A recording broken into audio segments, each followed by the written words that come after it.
My daughter cried into the phone. The cruise has been canceled, Dad, due to lack of funds. I believed her, took her debts to heart, and unpacked my suitcases. The next day, my father-in-law called to thank me for giving her my place on the liner. Enjoy yourself, I said, hiding my anger. As soon as they boarded, I launched my revenge. In a panic, she called me 83 times. Before we continue, please subscribe to the channel and write in the comments what time it is where you are now. The suitcase lay open on my bed like a promise about to be kept. I'd been working on it all afternoon. 3 Hawaiian shirts pressed and folded, 2 pairs of khaki shorts, swim trunks still with tags attached, and enough sunscreen to protect a small army from the Mexican sun. The cruise itinerary sat on my nightstand, dog-eared from repeated reading. 7 days along the Riviera, departing in just 3 days. Cabo San Lucas, Puerto Vallarta, Mazatl, on.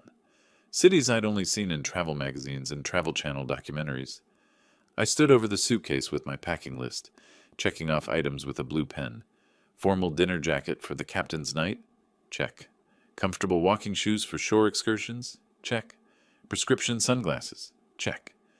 The excitement hummed through me like electricity coursing through old wiring.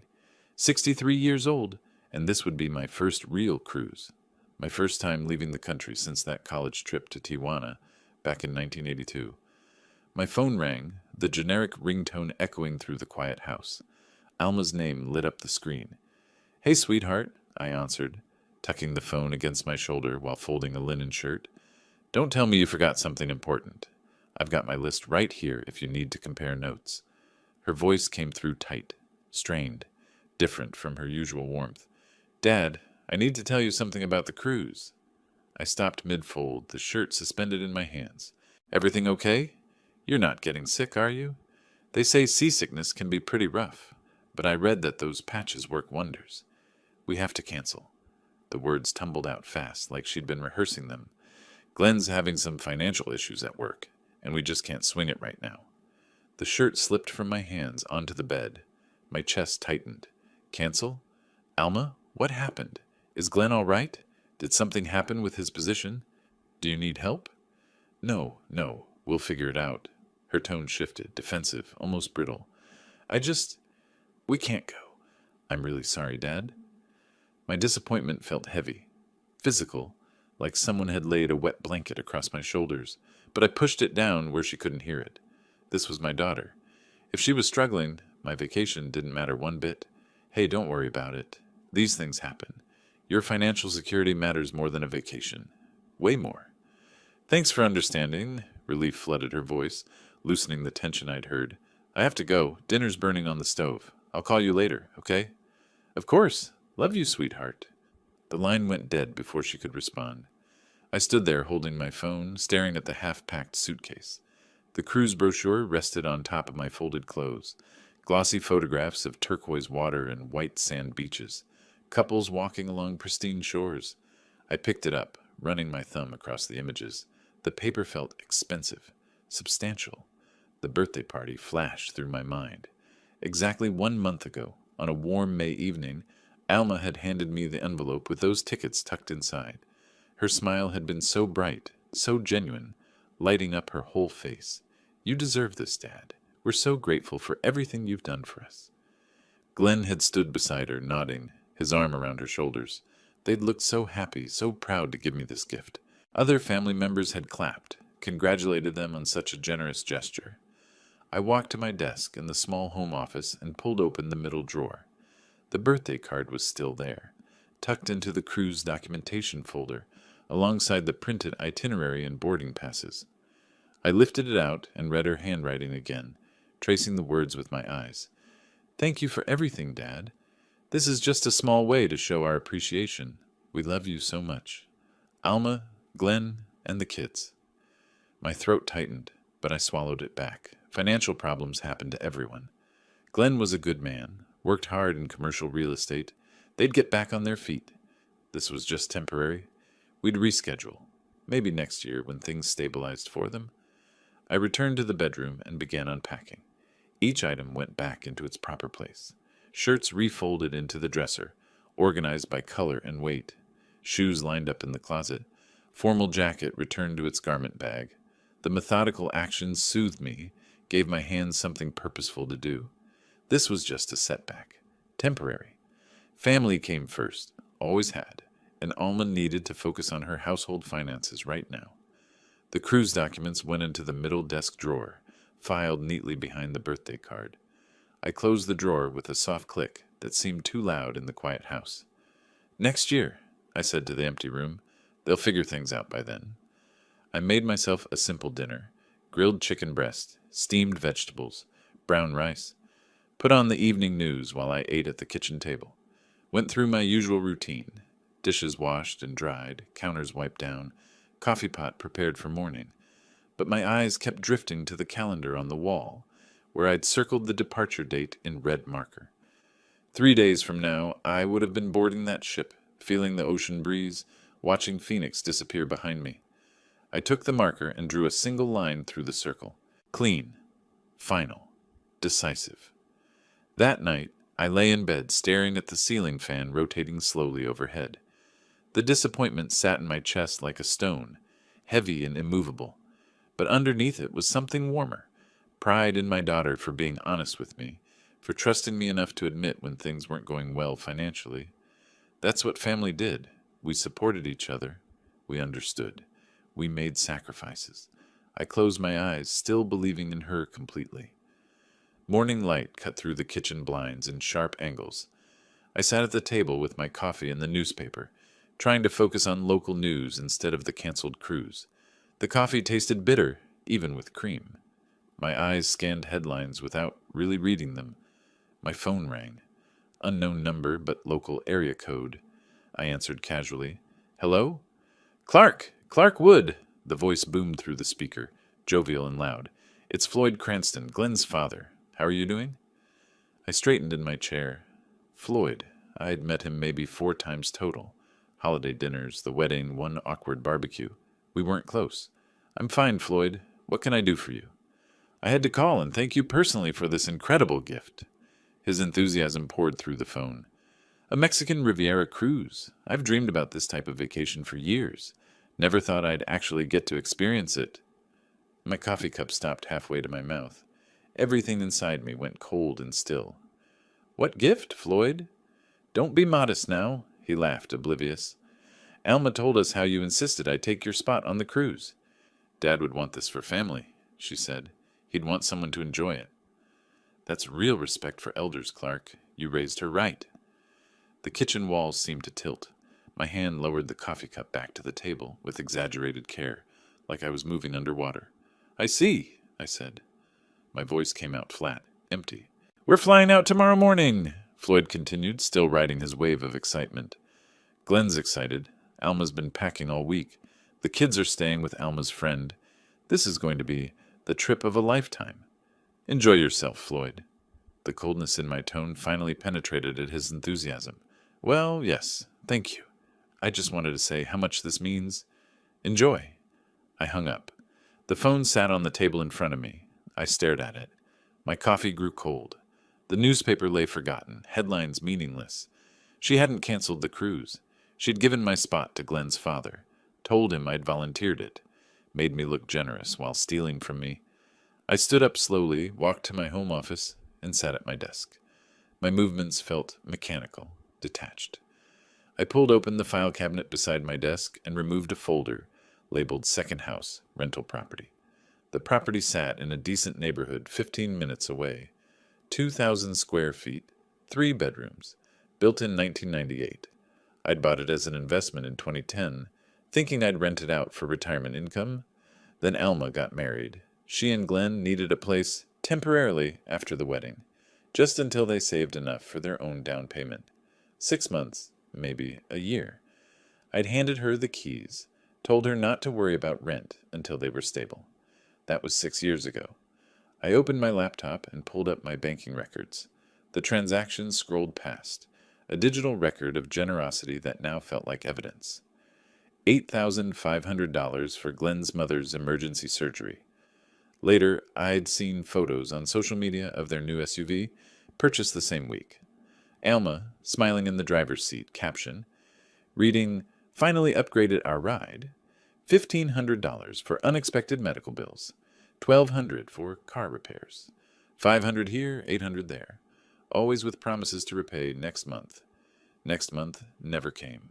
At family dinners, Alma praised my generosity, my big heart, my willingness to help family. Never mentioned repayment, never brought up the mounting debt. I searched through my email, found the messages. Alma's words, preserved in digital amber. Dad, we're struggling this month. Could you help us out? We'll pay you back as soon as Glenn's commission check comes through. Another, I know we owe you already, but the kids need new clothes for school. Can you float us another $600? We'll settle up everything next month, I promise. The birthday party, her presentation of the cruise tickets, that sincere smile. You deserve this, Dad. All those people watching, applauding her generosity. Using my own money she'd borrowed and never repaid, to buy me a gift. Then stealing it back for her father-in-law. I opened a search engine and typed Arizona tenant eviction laws. Then family loan repayment legal options. Then verbal contract enforceability, Arizona. I took notes in my leather notebook, the same one I'd used during my urban planning career. Organized, methodical. Without a written lease agreement, Alma was legally classified as a guest at will in my property. Arizona law allowed property owners to terminate such arrangements with 30 days written notice. No cause required. The property deed sat in my hand. My name only. No legal claim from Alma whatsoever. She'd never contributed to the mortgage, never paid property tax, never signed any formal agreement. For 6 years she'd lived rent-free in a house worth $320,000. I looked at the calendar. Tomorrow they'd board a plane to Mexico. They'd sail away on my cruise, drinking Mai Tais and taking selfies at sunset, while I sat here having been too trusting, too generous, too much of a fool. Something settled inside me, cold, clear, perfectly calm. I picked up my phone and dialed a number from my professional contacts. The receptionist answered on the second ring. Miller and Associates Law Firm, how may I help you? Roberta Miller, please. My voice was steady, businesslike. Tell her Clark Wood needs to discuss property law, specifically eviction procedures and debt collection. I waited on hold, listening to classical music, watching the morning sun climb higher through my kitchen window. Clark? Roberta's voice came through warm, professional. It's been a while. What's going on? I need to schedule a consultation. I glanced at my notebook, at the organized list of grievances and dollar amounts. How soon can you meet? I hung up with Roberta Miller's receptionist and sat back in my desk chair. Monday at 10, 3 days from now. The appointment was scheduled, official, real. The scattered documents lay across my desk like pieces of a puzzle I'd been too blind to see. Bank statements, text messages, emails, 6 years of my daughter's lies, organized chronologically before me. I pulled my laptop closer and opened a fresh spreadsheet. Column headers, date, amount, stated purpose, supporting evidence. My fingers moved across the keyboard with practiced efficiency. This was familiar territory. I'd built my urban planning career on organizing complex information into clear patterns. The first entry, March 15th, 2019, $8,500. Glenn's mother emergency surgery. I found the text message from that day, Alma's words frantic and desperate. Dad, Glenn's mom needs emergency surgery. They don't have insurance. Please, we'll pay you back as soon as we can. I transferred the money within an hour. 2 weeks later, the social media post appeared. Alma standing beside a gleaming white SUV, her smile brilliant in the Arizona sun. Finally upgraded our ride. Glenn surprised me. The post had 63 likes. My money had paid for those likes. I typed carefully. No surgery occurred. Funds used for vehicle purchase. Evidence. Social media. Post dated March 29th, 2019. The pattern emerged as I worked through the records. April 2020, $3,200 for emergency car repairs that couldn't wait. June 2020, $2,800 for unexpected medical bills. We're drowning. September 2020, $500 for back-to-school expenses. Kids need clothes. Smaller amounts scattered throughout. $800, $600, $450, $950. Each request came with urgency, with promises, with gratitude. Each promise evaporated like morning dew. I highlighted the bank transfers in different colors: yellow for amounts under 1,000, pink for amounts over 1,000. The statements transformed into a color-coded map of my own foolishness. Pink dominated the pages. By 8 o'clock that evening, my spreadsheet showed the truth in cold numbers. $34,000 in documented loans. $34,000 requested, received, never repaid. Each entry had supporting documentation, text messages where Alma wrote, "I'll pay you back next month, promise," or "Once Glenn's bonus comes through, we'll settle everything." The bonuses came. The settlements never did. I pulled another folder from my cabinet, the property deed to my second house. 3 bedrooms, 2 bathrooms, built in 1998, purchased by me in 2010 as an investment property. Located in a decent Phoenix neighborhood with good schools, currently valued around $320,000. The text exchange from 6 years ago still existed in my phone archive. I pulled it up, read Alma's message. "Dad, can we stay at your rental house temporarily? Just a few months while we save for our own place. We'll start paying rent as soon as Glenn's promotion comes through." Glenn's promotion came through 8 months later. The rent never did. I calculated quickly. 6 years and 2 months. If I'd charged even minimal rent, $200 monthly for a 3-bedroom house, that would be $74,400 in back rent. Add that to the $34,000 in direct loans, and my generosity totaled over $108,000. The number sat on my screen, stark and undeniable. I opened a new browser tab and searched Arizona tenant law, no written lease. The results loaded quickly. I read through statute after statute, taking notes on my legal pad. Without a written rental agreement, Alma was classified as a guest at will, not a legal tenant with formal protections. I could terminate her occupancy with 30 days written notice. No eviction lawsuit required unless she refused to leave. The process was straightforward, almost elegant in its simplicity. I wrote on my notepad, "Notice delivered Monday, expires mid-July." Tomorrow morning, Friday, Alma, Glenn, and Floyd would fly to San Diego. They'd board the cruise ship, my cruise ship, and sail away into the Pacific. They'd drink complimentary champagne, eat elaborate buffet dinners, take sunset photos from the deck. They'd post about their amazing vacation, their wonderful family trip, their gratitude for this incredible experience. Meanwhile, I'd sit here with my spreadsheets and legal research, preparing their homecoming surprise. The irony tasted bitter but satisfying. Let them enjoy their stolen vacation. 7 days of luxury purchased with deception. They'd come home to reality. I found a birthday card in my desk drawer, one Alma had sent 3 years ago. The front showed a father and daughter holding hands at sunset.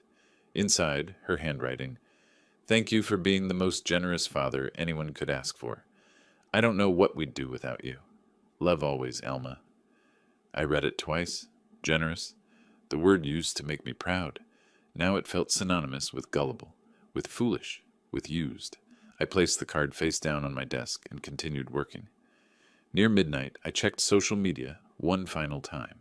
Alma's latest post, uploaded an hour ago. "Cruise vacation tomorrow. So excited. Dreams do come true." 68 likes already. Comments from friends. "Have the best time. You deserve this. So happy for you guys." I took a screenshot, saved it to my evidence folder, then closed my laptop. Walking through my house, I turned off lights one by one. In the hallway, I passed the framed photo from Alma's wedding. She wore white lace. Glenn wore a gray suit, both smiling like they'd won the lottery. I'd paid for half that wedding when Glenn's parents couldn't contribute their share. I didn't take the photo down. It stayed on the wall. But I stopped looking at it with sentiment. It was just evidence now. Everything was evidence. In bed, I stared at the dark ceiling. Tomorrow they'd fly away on their stolen vacation. Monday I'd meet with Roberta Miller. The machinery would begin moving, slow, methodical, inevitable. My name was on that property deed. My money filled that bank statement. My patience had limits. Those limits had been reached. The weekend passed in careful stillness. Saturday I worked in my yard, trimming hedges with mechanical precision. Sunday, I organized my garage, sorting tools into labeled drawers. I didn't call anyone. No one called me. Monday morning arrived cool and bright. I dressed in a charcoal suit, white shirt, navy tie, the uniform of serious business. By 9:30, I was driving toward downtown Phoenix, my folder of documents on the passenger seat. Roberta Miller's office occupied the 6th floor of a mirrored building off Central Avenue. I'd worked with her firm years ago on municipal planning projects. She knew I wasn't dramatic, wasn't reactive. When I called about property law, she took me seriously. The receptionist showed me to a conference room at exactly 10 o'clock. Roberta entered 2 minutes later, extending her hand with a firm grip. Late 50s, silver hair cut short, reading glasses hanging from a chain around her neck. "Clark, it's been too long." She sat across from me, opening a fresh legal pad. "Tell me what's going on." I removed documents from my folder, placing them on the polished table in organized stacks. Property documents first, then financial records, then communication history. She picked up the property deed, examined it closely, set it aside, moved to the bank statements, scanning the highlighted transfers. Her expression remained neutral, professional, but I saw understanding flicker in her eyes. "This is clear cut," she said after 20 minutes of review. "You own the property outright. There's no rental agreement. You have documentation of repeated loan requests with promises of repayment." She tapped the text message printouts. "Legally, you're on solid ground. How long will the eviction process take?" 30 days if they cooperate." She made a note on her pad. "Maybe 45 if they fight it, but they won't win. You have every legal right to reclaim your property." I pointed to one specific bank statement. "This one, $8,500. She said it was for her mother-in-law's surgery. Emergency operation, couldn't wait." I kept my voice level. 2 weeks later, she's posting pictures of a new SUV. Roberta studied the date, the amount, my highlighted notation. The reason for the loan doesn't matter legally. What matters is she acknowledged it as a loan and promised repayment. These text messages prove that. "When you send these documents, they're on a cruise ship. They'll get the email at sea." "Good." Roberta leaned back in her chair. "Gives them time to think about their situation before they get home. Sometimes distance provides clarity. Or panic." "That too." She called her paralegal through the intercom. Sandra appeared moments later, efficient-looking woman in her 30s, tablet in hand. Roberta explained what we needed. Formal notice to vacate for the property. Demand for repayment letter for the loans. Both on firm letterhead, both sent certified mail and email for documentation purposes. Sandra worked quickly, her fingers flying across her tablet keyboard. She glanced up occasionally, asking clarifying questions. "Property address? Occupant names?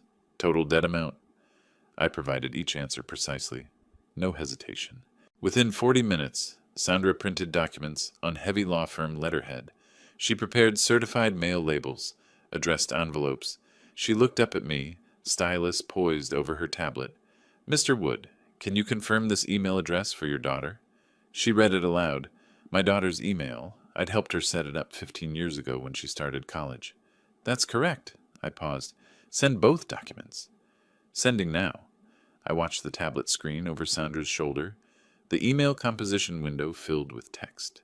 Subject line, legal notice, time, sensitive. 2 PDF attachments. Notice 2, vacate, PDF, and demand 4, repayment, PDF. I could stop this with one word. I said nothing. Sandra tapped send. The screen showed a brief spinning circle, then message sent successfully. 10:47 a.m. I exhaled slowly. The cruise ship had left San Diego 2 hours ago. 8:47, Phoenix time, accounting for the time zone difference. They were probably settling into their stateroom right now, unpacking suitcases, planning which restaurants to try first, taking selfies on the deck. Alma's phone would buzz with the email notification. She'd see my attorney's name in the sender field. She'd open it with confusion, maybe irritation at business interrupting her vacation. Then she'd read the words. Notice to vacate. Demand for repayment. 30 days to leave the property. 60 days to begin repayment or face civil lawsuit. I imagined her face draining of color. Glenn reading over her shoulder, his expression shifting from confusion to alarm. Floyd wandering past their cabin, oblivious, asking if they wanted to grab lunch at the buffet. Roberta drew a timeline on her notepad, walking me through scenarios. Best case, they leave quietly and negotiate a payment plan. Worst case, they refuse to leave and force court eviction, refuse to pay and force civil lawsuit. Either way, the law is clearly on your side. What about my chances of actually collecting the debt? We'll start with wage garnishment if they won't negotiate. Glenn has a job, right? Commercial real estate, makes decent money. Then we have options. She made another note. One more thing, she'll likely try to contact you, probably multiple times. You're not required to speak with her. Any communication can go through this office. I stood, gathering my copies of the documents. I understand. I paused at the door, but I'll answer when she calls. She deserves to hear my voice when she realizes what's happening. Roberta nodded once, no judgment in her expression, just acknowledgement. I paid the retainer fee at the front desk, $2,500 for both matters, then rode the elevator down 6 floors. My footsteps echoed in the parking garage. I found my car, got in, sat in the driver's seat without starting the engine. The documents were sent. The timeline was set. The machinery of justice was moving forward, slow and methodical and inevitable. I started the car and drove home through midday traffic, the Arizona sun bright and merciless overhead. It was done. I didn't hear from Alma for 3 days. I knew she was at sea, enjoying her stolen vacation. I went about my routine, worked on some consulting projects for municipal clients, reorganized files in my home office, took long walks in the evening heat. On the 3rd day of their cruise, while I was having lunch at home, my phone started buzzing. Once, twice, 3 times in rapid succession. I glanced at the screen. Alma. I set the phone face down on the table and kept eating my sandwich. Later, I learned what had happened. The first 2 days of the cruise had been everything they'd hoped for. The ship was luxurious, gleaming corridors, multiple restaurants, a theater with evening shows. Floyd boasted to other passengers about how his family took care of him. Glenn won $40 at the ship's casino. Alma posted photos on social media. Sunset from the deck, elaborate buffet spreads, the 3 of them smiling with tropical drinks. On the 3rd morning, the ship docked at Cabo San Lucas. While Glenn and Floyd signed up for a fishing excursion, Alma decided to stay on board. She'd sleep in, maybe get a massage, definitely check her email using the ship's Wi-Fi. She'd been offline for 2 full days and felt disconnected from the world. She sat in the ship's internet cafe, a small room with 6 computer stations and terrible lighting. $29.99 for a 1-hour Wi-Fi package. She paid with her credit card and waited for her inbox to load. Promotional emails, social media notifications, a message from her dentist about an upcoming appointment, then one that made her stomach drop. Miller and Associates Legal Services. Legal notice, time sensitive. Her finger hovered over the screen. Miller and Associates. She didn't recognize the name. Legal notice. Her father's name in the preview text. She tapped it. The email opened. 2 PDF attachments. Notice 2. Vacate premises PDF. And formal demand for debt repayment. PDF. The first document loaded slowly on the weak ship connection. Official letterhead. Legal language. You are hereby notified that your tenancy of the property located at her address, her home, is terminated effective 30 days from receipt of this notice. She scrolled down. Her father's signature, his attorney's signature. Date, Monday, June 16th, 2025, 4 days ago. The second document was worse, an itemized list. March 15th, 2019, 8N500, stated purpose, medical emergency. April 8th, 2020, 3200, stated purpose, car repairs, on and on. Every loan she'd ever asked for, listed with dates and dollar amounts. Total, $34,000. Payment in full or arrangement for repayment plan must be initiated within 60 days, or debtor faces, civil lawsuit, and potential wage garnishment. Alma stood so quickly her chair scraped loudly against the floor. An elderly woman at the next computer station glared at her. Alma didn't notice. She ran from the internet cafe, through the ship's corridors, her sandals slapping against polished floors. Passengers moved aside, startled by her urgency. In her cabin, she grabbed her phone with shaking hands, dialed her father's number. International call charges be damned. The phone rang. Once, twice, 3 times. Voicemail. She hung up and dialed again. Voicemail. Again. Voicemail. Again. Again. Again. She didn't know that after the third call, I'd blocked her number. Every subsequent attempt went straight to voicemail, without ever ringing on my end. By the time Glenn and Floyd returned from their fishing excursion, sunburned, cheerful, Floyd carrying a photo of himself holding a marlin, Alma was hysterical. She'd called 15 times, sent a dozen text messages that I had read but not answered. What happened? Glenn dropped his tackle box, hurrying to where Alma sat on the bed, her face red and blotchy. She shoved her phone at him. "Read it!" Glenn scrolled through the documents, his expression shifting from confusion to alarm. Floyd read over his shoulder, squinting at the screen. "That manipulative old man." Floyd's voice boomed in the small cabin. "He planned this. Waited until we were trapped on a ship so we couldn't respond." Glenn kept reading, his jaw tightening. "Is this real? All these amounts?" "Of course it's not all real." Alma's voice cracked. "Some of it, yes, but $34,000? Glenn's eyes found hers. "Alma!" "We were going to pay him back. Things have just been tight, and—" "This is harassment," Floyd interrupted. "Legal harassment. We should sue him for emotional distress." Glenn ignored his father. "When did you plan to tell me we owed your dad $34,000? "I tried calling him," Alma said desperately. "He won't answer. He's not responding to my texts. We need to get off this ship. We need to go home and fix this." "We're in Mexico," Glenn said flatly. "We can't just leave. The ship returns in 4 days." Floyd paced the narrow cabin. "This is illegal. Has to be. You can't evict family." "He's not evicting family." Glenn's voice was cold. "He's evicting tenants who never paid rent." 4 more days at sea. 4 days of Alma sending text messages that went unanswered. "Dad, please answer." "Dad, we need to talk." "This is insane. You can't do this." "Answer your phone." I read each one as it arrived. My expression never changed. The messages escalated. Pleading, "Please, Dad, let's talk about this. There's been a misunderstanding." Explaining, "We were going to pay you back. Things have just been tight." Bargaining, "I can start making payments immediately. Just don't evict us." Then angry, "How can you do this to your own daughter?" Finally threatening, "You'll regret this. Everyone will know what kind of person you are."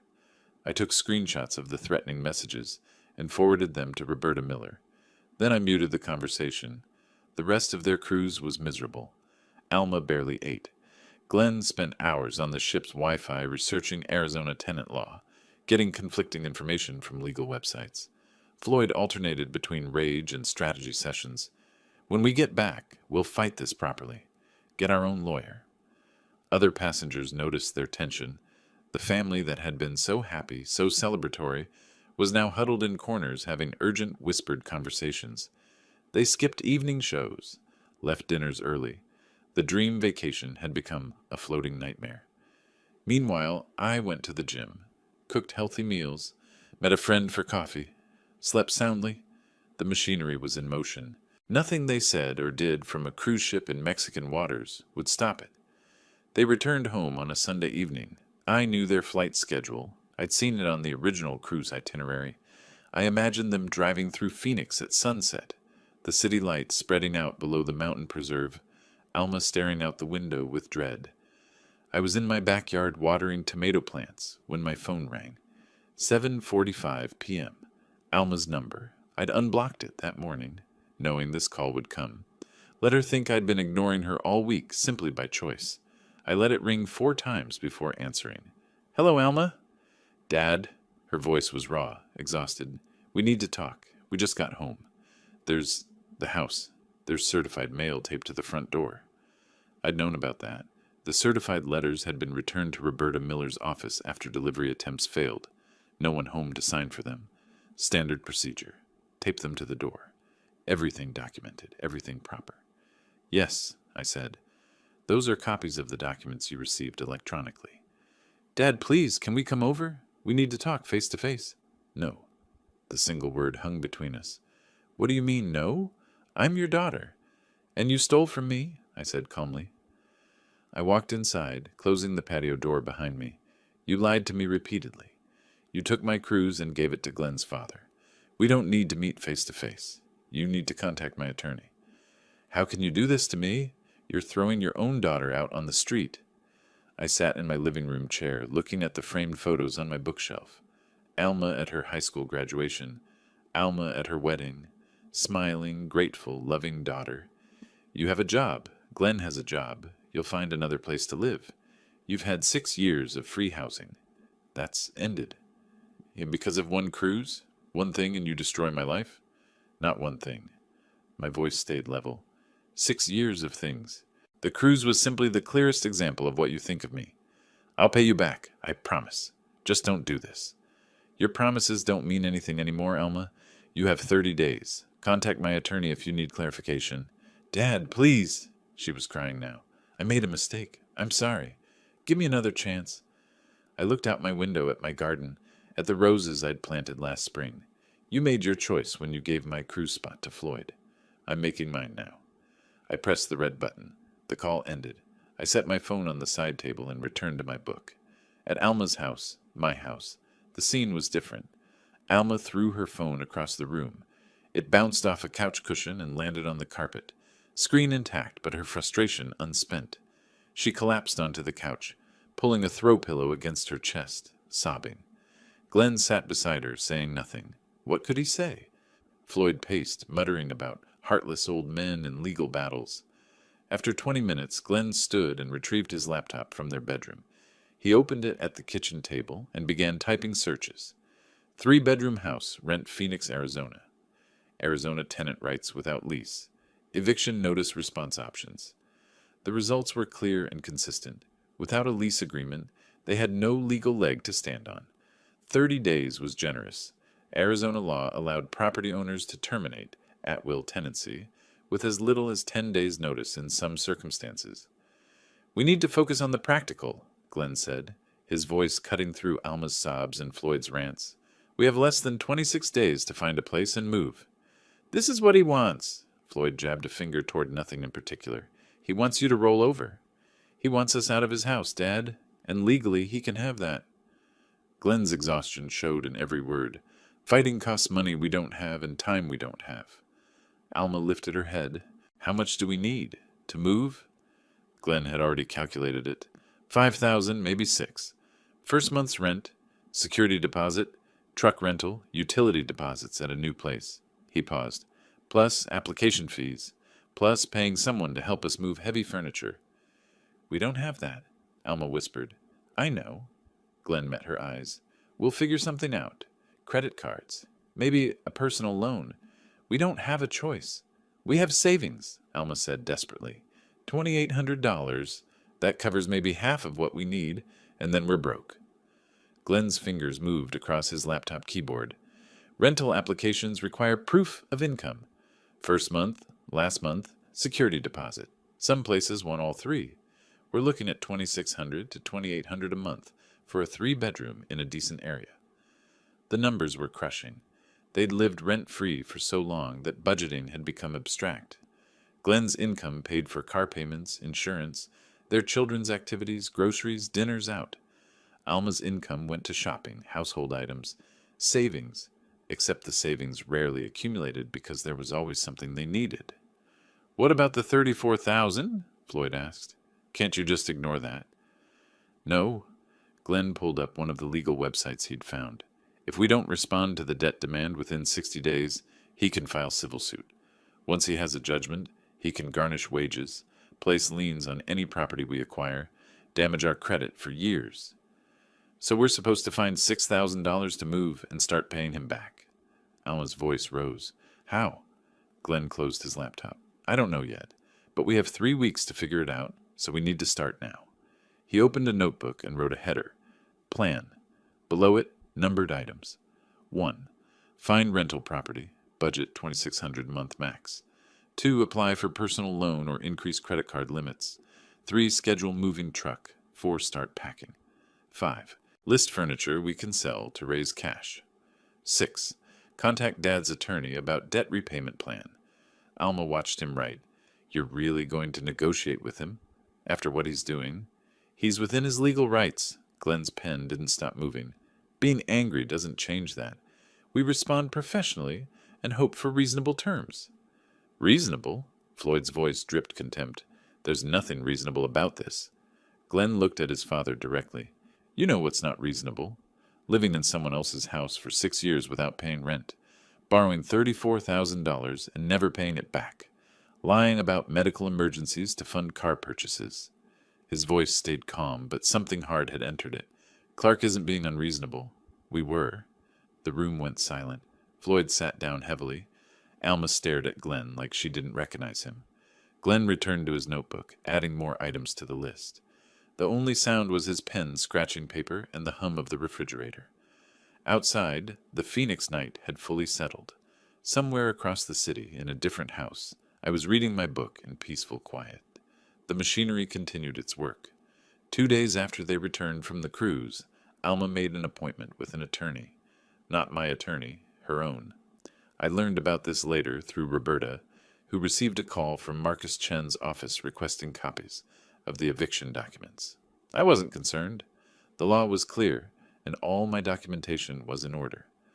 While Alma sat in a downtown office searching for loopholes, I was home organizing my second property for new tenants, real tenants this time, with proper lease agreements. Marcus Chen's office occupied the 3rd floor of a building on East Jefferson Street. Alma arrived 15 minutes early, clutching a folder containing printed copies of the eviction notice and debt demand. She'd barely slept in 2 days. Marcus met her in his conference room, mid-40s, professional demeanor, patient eyes. He listened while she explained her situation, occasionally taking notes on a yellow legal pad. I've lived in that house for 6 years, Alma said, her voice tight. My father never asked for rent before. We had an arrangement. Then suddenly he's evicting me over one argument. Marcus set down his pen. Do you have a rental agreement? Any written lease? Alma's face fell. No, it was informal. Family arrangement. Marcus pulled up documents on his laptop, comparing them against Arizona statutes, displayed on a second monitor. After 15 minutes of reading, he leaned back in his chair. Mrs. Cranston, I need to be honest with you. Without a rental agreement, you're classified under Arizona law as a guest at will, not a tenant. Your father has the legal right to terminate your occupancy with 30-day notice. He tapped the eviction document, which he's provided. But there has to be something. I could file motions to delay the process, maybe buy you a week, possibly 2. Marcus's tone remained professional, but firm. It would cost between $2,500 and $3,500 in legal fees, and ultimately you'd still lose. Worse, fighting and losing creates a formal eviction record that makes renting elsewhere extremely difficult. Alma stared at the table. So I'm just supposed to leave? My professional advice? Start looking for new housing immediately. Use the remaining time productively. Marcus pulled up the debt demand document. Now about this $34,000? Can I ignore it? Marcus scrolled through the attached evidence. Bank transfers, text messages. These aren't gifts, Mrs. Cranston. You acknowledge them as loans in writing. Multiple times. If your father files a civil suit, he'll almost certainly win a judgment. Then he can garnish wages, levy bank accounts, damage your credit for years. He looked at her directly. Fighting this costs money you don't have, and the outcome is predictable. Alma felt walls closing in. So what do I do? Negotiate a payment plan if possible, some monthly amount you can sustain. Marcus paused, though given the circumstances, I'm not sure he's interested in negotiating. He's not, Alma whispered. That evening, Alma sat at her kitchen table with her laptop open. Glenn and Floyd had gone to bed. The house was quiet except for the hum of the refrigerator. She opened Facebook and began typing. The post took 30 minutes to craft.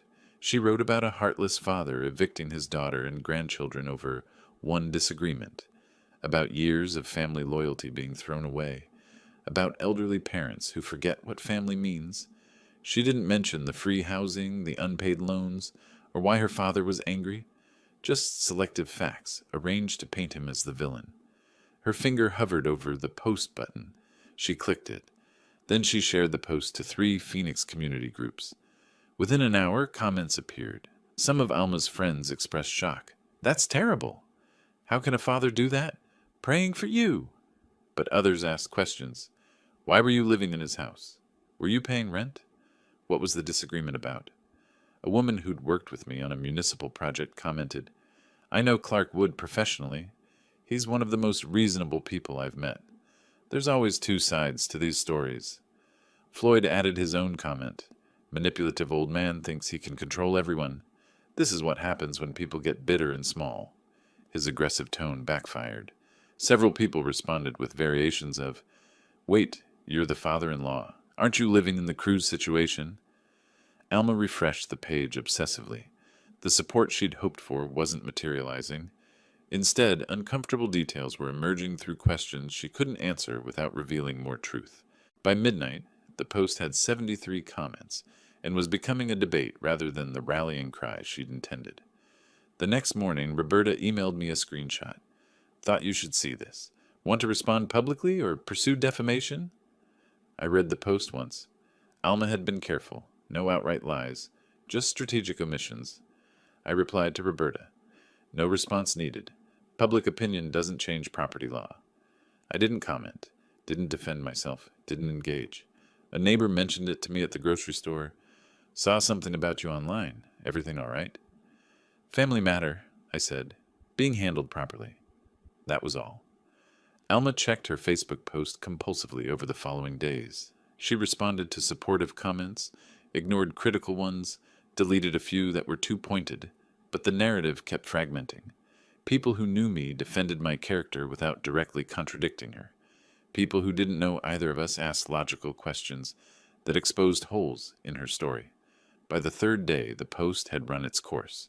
New posts buried it in people's feeds. The groundswell of support never came. The public pressure she'd hoped would somehow change the situation never materialized. In my home office, I continued preparing rental applications for my second house. I'd already received inquiries from 3 interested families, all with verifiable income, references, and willingness to sign proper leases. Facebook posts didn't appear on eviction notices. Emotions didn't override property law. Sympathy wouldn't extend a legal deadline. The calendar showed 18 days remaining. The machinery continued its work, indifferent to social media outrage that never quite happened. On day 25 of the 30-day notice period, Roberta called me. They haven't moved. I drove by this morning, cars in the driveway, curtains open, clearly still occupied. Do we proceed? I was in my backyard, trimming rose bushes. I set down my pruning shears. File the eviction lawsuit. We gave them 30 days. They chose not to use it. Court date will be about a week out. This will be public record. I'm aware. File it anyway. 2 days later, Glenn received a summons. Forcible entry and detainer action. Court date, July 18th, 10 a.m. He sat at the kitchen table reading the legal document, his hands shaking slightly. We're being sued, he said to Alma. Your father is actually taking us to court. Can he do that? Floyd demanded, reading over Glenn's shoulder. Apparently, yes. Glenn's voice was flat. We've been formally served. That night, Floyd drank too much. Around 11 p.m., my phone rang. Floyd's number. I considered not answering, and then decided to. I pressed the record button on my phone app. Arizona is a one-party consent state, and accepted the call. Clark Wood, I said. You think you're tough? Floyd's words slurred slightly. Taking advantage of your own daughter? Real men don't do that. Maybe somebody needs to teach you a lesson about respect. I kept my voice calm, deliberately clear. Floyd, are you threatening me? I want to make sure I understand what you're saying. I'm saying people like you get what's coming. You keep pushing, you'll find out. I see. Thank you for clarifying. I ended the call. The recording was saved automatically. I emailed it to Roberta with a brief note. Documentation of harassment. Retained for possible future action. The court hearing was brief. 20 minutes from start to finish. I sat at the plaintiff's table with Roberta. Alma, Glenn, and Floyd sat at the defendant's table with no attorney. The judge, a woman in her 50s with sharp eyes and no patience for drama, reviewed the file before calling the case. Wood versus Cranston, forcible entry and detainer. She looked up. Mrs. Cranston, do you have any written agreement with the property owner? Alma stood. No, Your Honor. He's my father. It was informal. The relationship doesn't change property law. The judge's tone was matter of fact, not unkind. Without a rental agreement, you're occupying the property as a guest. The owner has terminated that arrangement with proper notice. You've had 33 days. She glanced at the calendar. Judgment for plaintiff. Defendants have 7 days to vacate. If you're not out by July 25th, the sheriff will remove you. The gavel came down. Alma stared at the judge in disbelief. Floyd muttered something angry that I didn't catch. Glenn helped Alma stand. Her legs seemed unsteady. In the parking lot, I walked to my car without looking at them. Behind me, I heard Alma crying. Glenn's voice low and urgent. Floyd's complaints about the rigged system. I drove home feeling tired but not triumphant. This was necessary, not enjoyable. That evening, Glenn got serious about apartment hunting. He'd been passively looking before, hoping something would change. Now, with a 7-day sheriff's deadline, hope was irrelevant. He found a 2-bedroom apartment in a less desirable neighborhood. Older buildings, small units, but clean and available immediately. $18.50 a month. Same amount for security deposit. First month up front. It's smaller than what we had, the apartment manager said, showing Glenn and Alma through the unit the next day. But it's what I've got available now. Glenn looked at Alma. She said nothing, her face blank. We'll take it, Glenn said. When can we sign? Right now if you've got the deposit. Glenn pulled out his credit card, a cash advance at 27% APR. The available credit barely covered deposits and first month's rent. Let's do it. They signed a proper lease. 12-month term. Rent due first of each month. Late fees specified. Pet policy outlined. Everything formal, legal, binding. Everything they'd never had with me. Over the next 4 days, they moved. Glenn rented a truck. A few friends helped carry furniture. Floyd complained about his back, but didn't lift anything heavy. Alma packed boxes mechanically, her movements automatic. I didn't watch them move. I stayed in my first house, working on consulting projects, maintaining my routine. Roberta texted me updates. Truck's there. Looks like they're making progress. House appears cleared out.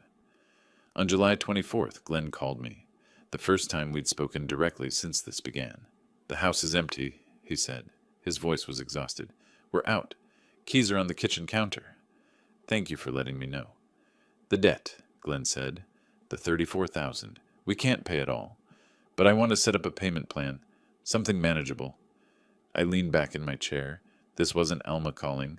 This was Glenn, the one who'd finally seen reality clearly. Have your wife contact Roberta Miller's office. They'll discuss terms. She won't. Glenn paused. She's not in a good place right now. Can I handle this directly? You can try. Roberta will need Alma's agreement in writing since the debt is in her name. I'll get it. Glenn sounded determined. I'll make this right. We'll see, I said, and ended the call. The next day I drove to my second house, the house I'd owned for 15 years, the house where Alma had lived rent-free for 6 years, the house that was finally mine again. I walked through empty rooms. They'd cleaned reasonably well.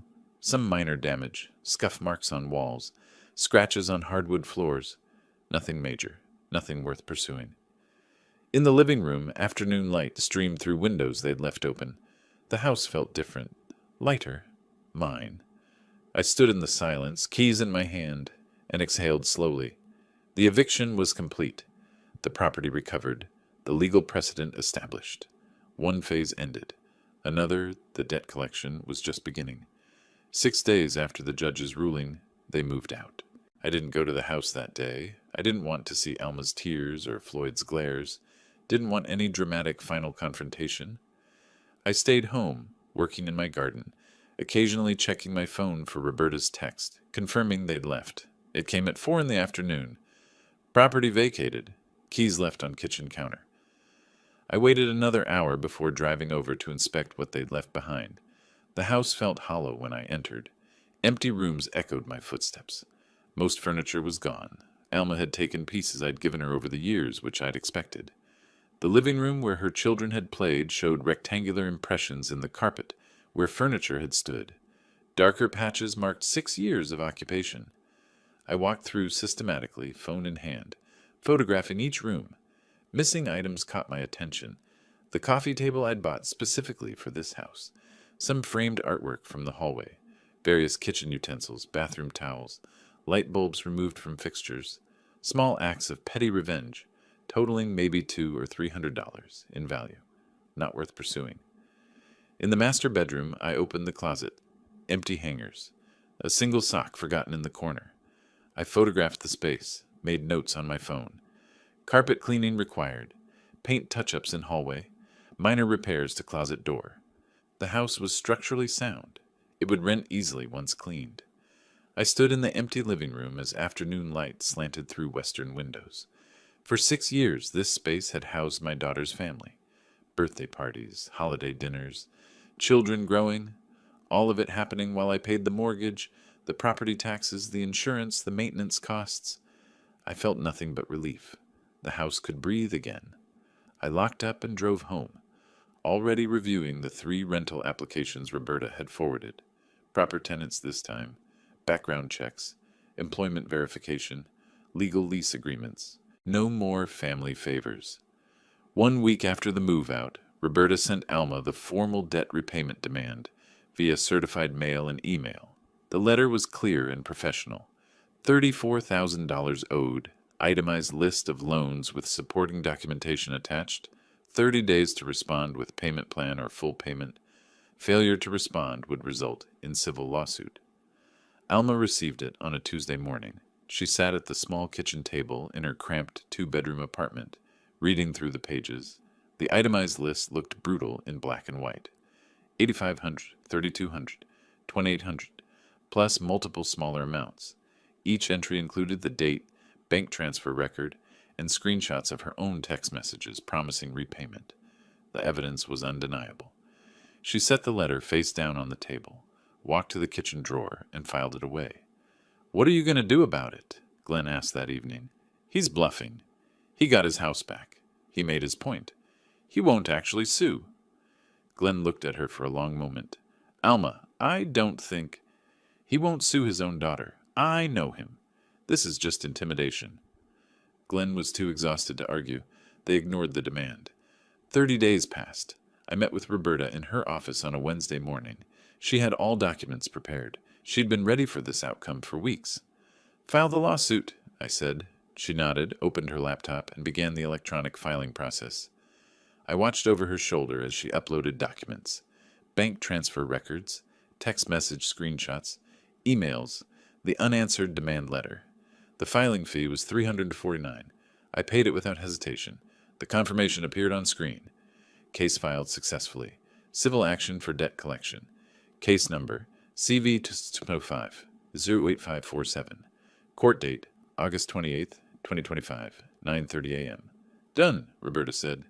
2 days later, Alma received the civil summons. A sheriff's deputy knocked on her apartment door, handed her the envelope, had her sign for it. She opened it with shaking hands. Her father wasn't bluffing. Glenn's reaction when she showed him, "We need to find money for a payment plan. Now." But they were stretched impossibly thin. New rent, $150 monthly. The security deposit and first month had maxed out their credit cards. Moving costs had drained their savings to $400. Glenn made about $7,000 monthly. After rent, car payments, insurance, utilities, food, and minimum credit card payments, they had maybe $1,100 left each month. The $34,000 judgment loomed like a mountain they couldn't climb. Floyd called me 3 days after Alma received the summons. "Let's put this behind us," he said, his tone attempting conciliation. "Family is family. Forget the money. Let them start fresh." "Floyd, the lawsuit proceeds as filed. Don't contact me again." I ended the call and blocked his number.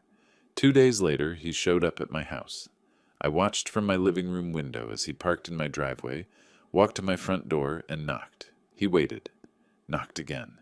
Called out my name. I didn't move. After 5 minutes, he returned to his car and drove away. I texted Roberta. Floyd attempted contact at my residence despite being told not to. Documented on doorbell camera. Time-stamped footage available if needed. Her response, noted, will include in case file if he escalates. Floyd's power and authority had proven meaningless against legal process. He slunk back to his own home, diminished and irrelevant. The court date approached. Glenn contacted Marcus Chen, the attorney Alma had consulted months ago. With limited funds, they paid $1,500 for Marcus to represent them at the hearing. Marcus reviewed the evidence and delivered honest advice. We can't win. The documentation is overwhelming. Best strategy is to request a payment plan rather than lump sum judgment. Alma wanted to fight anyway. Marcus gently explained that fighting without grounds was wasting money they desperately needed. On August 26th, 2 days before the hearing, I received rental applications from a young couple. Both teachers, solid income, excellent references. I approved their application, signed a 1-year lease, and scheduled their move-in for September 1st. The circle was closing. My property would house proper tenants. My debt would be acknowledged legally. My boundaries would be legally enforced. Everything I'd worked toward since that phone call from Floyd about the cruise. The machinery had done its work. Now came the final judgment. The courtroom was smaller than I'd expected. 20 rows of benches, fluorescent lighting, the seal of Arizona mounted behind the judge's bench. August heat pressed against the building outside, but aggressive air conditioning made the courtroom almost cold. I sat at the plaintiff's table with Roberta. Alma, Glenn, and Marcus Chen sat at the defendant's table. Floyd was somewhere behind us. I didn't turn around to look. The judge entered. We stood. She sat. We sat. Civil action CV 2025-8547. Wood versus Cranston. Debt collection matter. The judge glanced at her file. Ms. Miller, present your case. Roberta stood, professional and precise. She submitted exhibits, bank transfer records, printed text messages, emails, the unanswered demand letter. She walked the judge through the timeline. 6 years of loans, each one requested with promises of repayment, none ever repaid. The evidence shows clear acknowledgement of debt, Roberta said. The defendant explicitly described these transfers as loans in writing, repeatedly promised repayment, and never contested the debt until legal action became necessary. The judge examined the documents, looked at Marcus Chen. Defense? Marcus stood. He looked tired. Your Honor, these were family transactions. My client's father helped her during difficult times. The informal nature of family communications doesn't necessarily indicate legal debt obligation. Mr. Chen. The judge held up a text message screenshot. Your client wrote, and I quote, "I'll pay you back next month, Dad. Promise." Does that sound informal, or does it sound like acknowledgement of debt? Marcus hesitated. Family communications are often casual, but they do reflect acknowledgement of debt. Continue, Ms. Miller. Roberta presented the remaining evidence efficiently. The pattern was undeniable. Request for money. Promise to repay. Money transferred. No repayment. Repeat. $34,000 over 6 years. Marcus made his closing argument. Your Honor, imposing a judgment would create severe financial hardship. My client has 3 children, limited income. Mr. Chen, hardship doesn't erase debt. It may affect payment terms, but not the existence of the debt itself. The judge closed the file. The evidence overwhelmingly supports that these were loans with acknowledged repayment obligation. Judgment for plaintiff. $34,000. She paused, looked at Alma. Given your financial situation, I'm ordering structured payments. 12 monthly installments of approximately $2,833. First payment due. September 15th. Failure to comply will result in wage garnishment.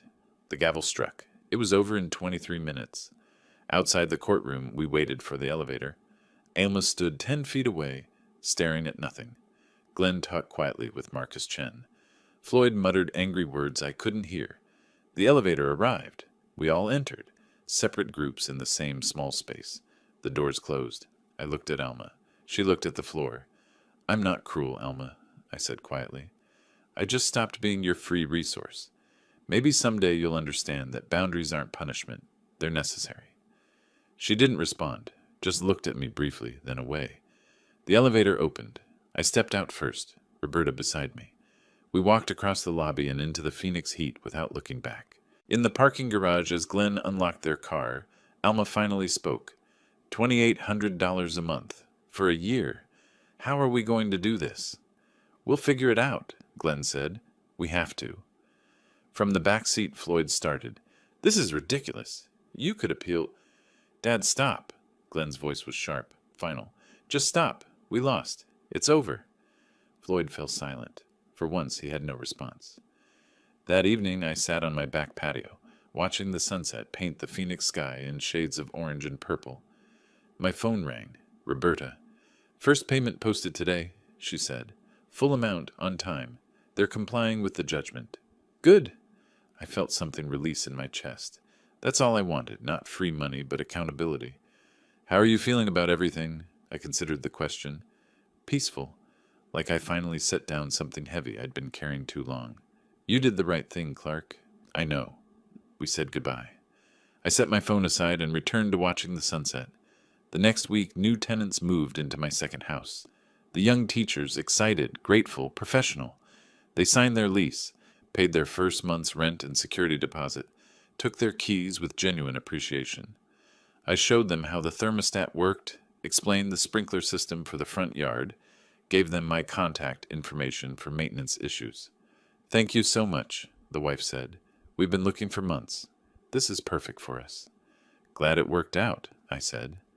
I locked the door behind me as I left, feeling lighter than I had in years. Over the following weeks, payments arrived like clockwork. September 15th, 2033. October 15th, 2033. Alma and Glenn were keeping their agreement, probably through sacrifice and tight budgets, but they were doing it. I didn't track Alma's social media anymore, didn't ask mutual acquaintances about her life. The connection was severed, not through anger, but through necessity. She needed to build a life without using me as a foundation. I needed to live without being used. In late September, I booked a cruise. Not to Mexico. I chose Alaska instead. A different experience entirely. I'd finally take the vacation I'd been owed on my own terms, paid for with my own money. The morning I left for the airport, I stood in my living room looking at the photo from Alma's wedding. She wore white lace, smiled brilliantly, full of hope for her future. I'd been so proud that day. I left the photo on the wall. It was part of my history, even if that relationship had changed irrevocably. You don't erase the past. You learn from it and move forward. At the airport, waiting for my flight, I felt the weight of the past months lift completely. The revenge I'd pursued wasn't about punishment. It was about enforcing boundaries, demanding accountability, refusing to be taken advantage of anymore. Justice. That's what I'd sought. And justice, cold and impartial and absolute, was what I'd received. My boarding group was called. I picked up my carry-on bag and walked toward the gate, leaving Phoenix behind, heading toward Alaskan glaciers and new horizons. The machinery had completed its work. The scales were balanced. I was free. If you liked this story, please like this video, subscribe to the channel, and share your impressions of this story in the comments. To listen to the next story, click on the box on the left. Thank you for watching.